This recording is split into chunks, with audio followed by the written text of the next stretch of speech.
Welcome back to the channel, guys. Really excited about this video series I'm going to be doing. I just got this FUMMINS conversion done. It's a 2008 Ford F350 with a 12-valve P-pump engine, and we used the Ford stock 5R110 transmission with some really great parts from some folks that really do a good job to make this conversion happen. Stay tuned. We got the 6.4 yanked out with the 5R110, and we're ready to start putting some work into prepping that for the 5.9. What happened to here? That's ultra customized work right there. What does that mean? It means someone that didn't know how to weld and shouldn't have access to a welder had access to a welder and shouldn't have been using it.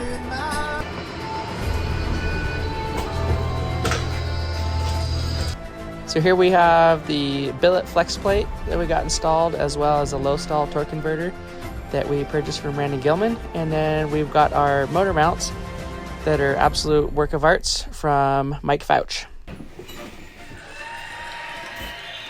All right, we're getting ready to put the torque converter on, bolt that up, and then hopefully stab it in the truck.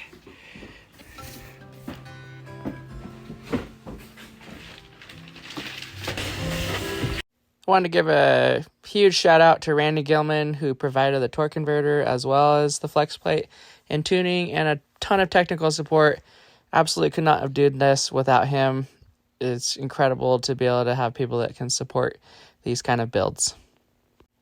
Also, a huge shout out to Mike Fuchs, who built the motor mounts and also provided the AC and alternator bracket, as well as the lower coolant relocation hose. He was a great help, great guy to work with, and really love his products. So thank you, Mike.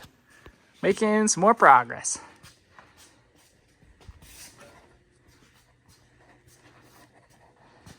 Okay, well, we got this in. Transmission's bolted up. Came out really nice. Getting ready to measure the drive lines and bring them into the shop. And then we'll be moving forward with getting all of our sensors transferred over from the Ford over to the Cummins, and then putting in our wiring harness.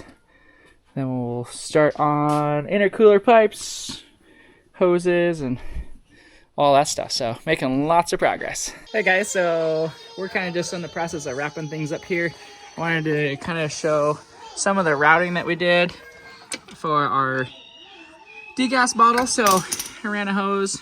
It follows the cross member down below here, goes up, and then you just use a double-sided male barb fitting. That way you can retain your factory degas bottle, and it still gives you plenty of room for the coolant hoses that are coming out, also the intercooler charge pipe that's going to be coming over the top of it, and then most importantly, these AC compressor lines are going to come right up above and align with where they plug into the dryer up here. So that's kind of where we're at.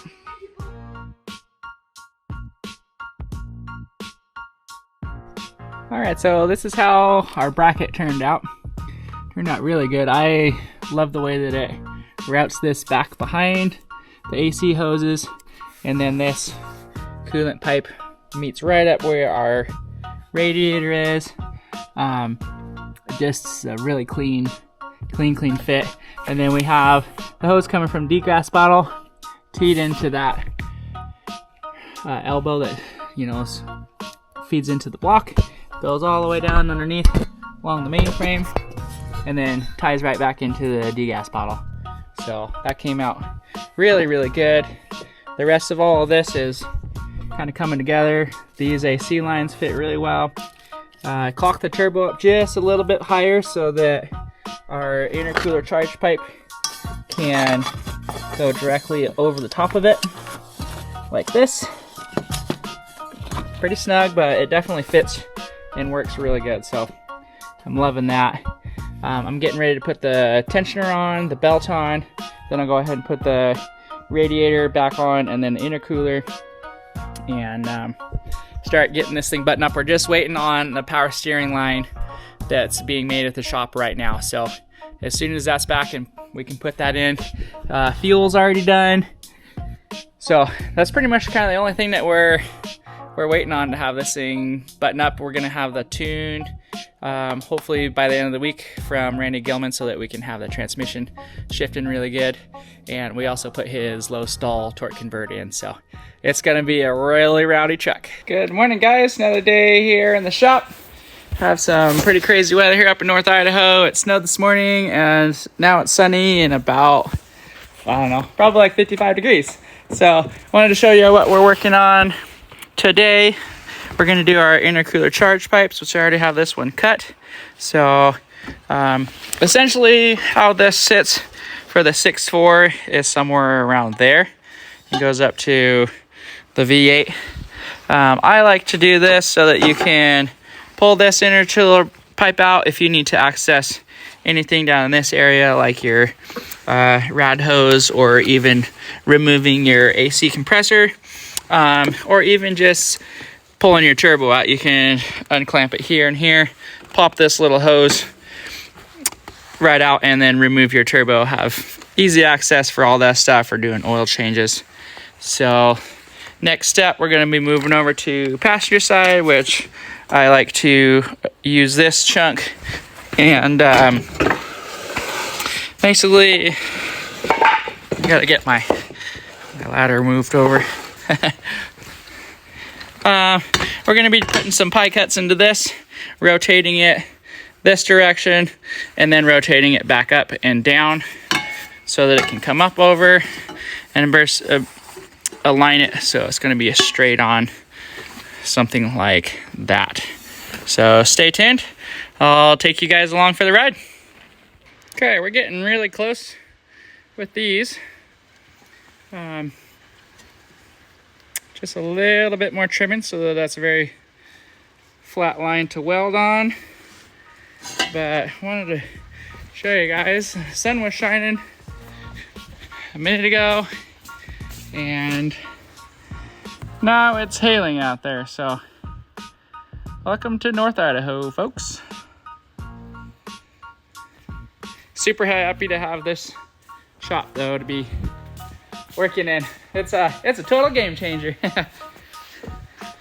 We're gonna go ahead and just fine tune this just a little bit and get it right where I want it. And I'm gonna go ahead and tack it, and we'll move over to the exhaust. All right, I got this where I want it. Have it tacked up in 4 different spots, and I'm gonna move on to the exhaust. But I really love the way that it turned out. It's sitting right where I want it to be. We have plenty of wiggle room and elbow room for everything else that's gonna be going in here. And yeah, we'll just keep plugging away on our list.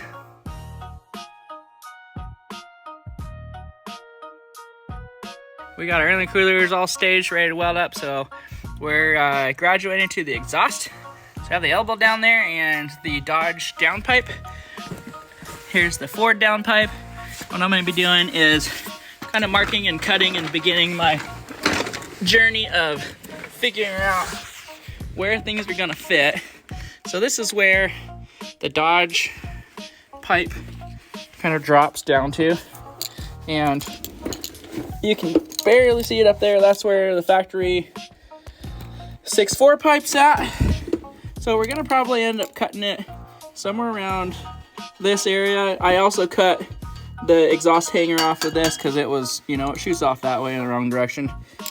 Probably gonna cut that there, and then we're gonna go ahead and take this elbow here, and we'd be cutting it somewhere probably right here on this radius where the bend is, so that we can, trying to get the lighting right for you guys so you can see what I'm talking about. Anyways, we're gonna try to go here and take our radius and kind of meet up right here.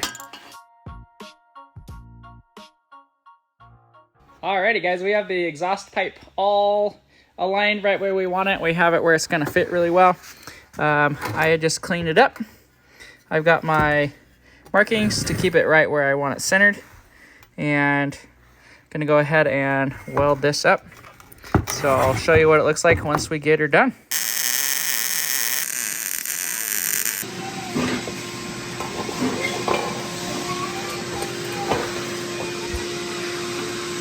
So this is the downpipe that I made.